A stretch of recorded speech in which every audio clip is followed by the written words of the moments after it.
Hello friends, আপনারা সবাই কেমন আছেন? অনেক দিন পর আবার মাটন বানাচ্ছি। সাধারণত যেসব মাটনের রেসিপি আমরা দেখতে পাই তার থেকে এই রেসিপিটা অনেকটাই আলাদা। হোটেলে বলুন বা বাড়িতে শখ করে বানানো আমরা যে সমস্ত মাটনের রেসিপি খাই, এটা কিন্তু স্বাদে একদমই আলাদা। আমি ইপসিতা, দ্য হানি কিচেনে আপনাদের অনেক স্বাগত। আজ আমি বানাচ্ছি মাটনের রোজাই। এই রান্নাটা একটু সময় সাপেক্ষ, 3টে স্টেপে রান্নাটা হবে। সময় নষ্ট না করে চলুন শুরু করা যাক। এখানে আমি 250 গ্রাম মতন মাটনের কিমা নিয়ে নিচ্ছি। আপনারা যদি মাটনের কিমার পরিমাণটা বাড়ান বা কমান, সেই অনুযায়ী কিন্তু মশলার পরিমাণও বাড়বে বা কমবে। দিলাম আদা বাটা, রসুন বাটা, টক দই, আর দেবেন স্বাদ অনুযায়ী নুন। আমার মাটনটা কিন্তু একদম কচি, তাই দেখুন খুব একটা কিন্তু এটাতে চর্বি নেই। তো আপনাদের যদি চর্বি থাকে তাহলে সাধারণত এটা 12 থেকে 15 ঘন্টা যদি আপনারা ম্যারিনেশন করে রাখেন খুব ভালো হয়, নয়তো মিনিমাম 7 থেকে 8 ঘন্টা। নুনটা এখন একটু কমই রাখবেন, কারণ পরবর্তী আরও 2টো স্টেপে কিন্তু আবার নুন পড়বে। এখন চলুন সেকেন্ড স্টেপে যাওয়া যাক। দিয়ে দিলাম তেল আর ঘি।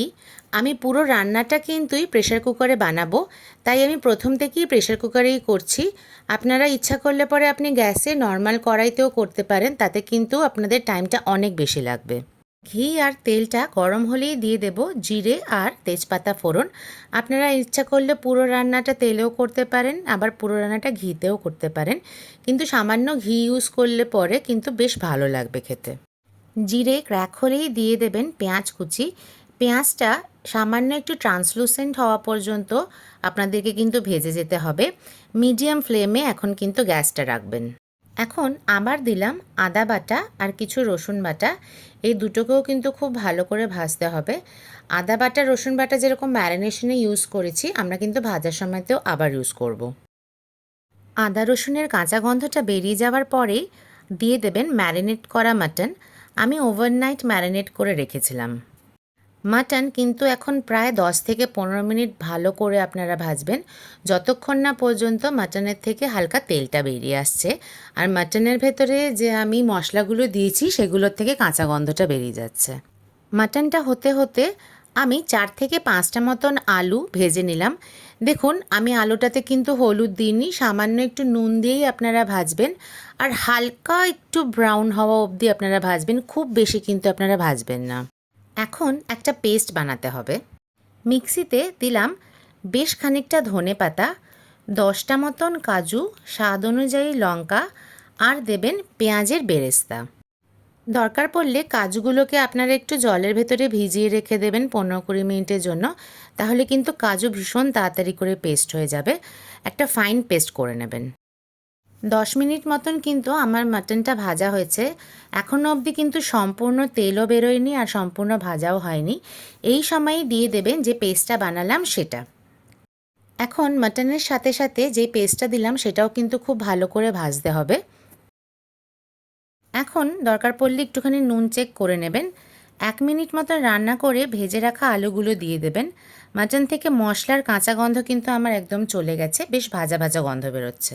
এটা কিন্তু আমার সেকেন্ড স্টেপ চলছে, আরও একটা স্টেপ বাকি। জল দিয়ে দিলাম। আমি 6টা মতন সিটি দেব। এখন সম্পূর্ণ মাটনের ওপরে কিন্তু আপনাদের নির্ভর করছে, মাটনে কতটা চর্বি আছে না চর্বি আছে তার ওপরে কিন্তু আপনাদের সিটিটা দেবেন। আর হ্যাঁ, এখানে একটা খুব ইম্পর্টেন্ট কথা আমার বলার আছে। আপনারা যেহেতু আলু ইউজ করবেন সেহেতু কিন্তু 6টার বেশি আপনারা সিটি দেবেন না। যদি আপনাদের মাটনে চর্বি থাকে তাহলে 6টা সিটি দিয়ে বন্ধ করে আলুগুলোকে বাইরে বার করে বাকি আবার সিটিগুলো দেবেন। এখন থার্ড স্টেপে কিছু গোটা গরম মশলা নিতে হবে, যেমন দারচিনি, লবঙ্গ, গোলমরিচ, গোটা জিরে, গোটা ধনে। ধনের পরিমাণ জিরের থেকে কিন্তু সামান্য বেশি রাখবেন। কিছু গ্রিন এলাচ, একটা কালো এলাচ, স্টার, আর নেবেন জায়ফল। এই সব মশলা একসাথে শুকনোভাবে গুঁড়ো করে নেবেন। মাটনে আমার 6টা সিটি পড়ে গেছে, পুরো সম্পূর্ণভাবে আমার সিটিটা কিন্তু রিলিজ হয়ে গেছে।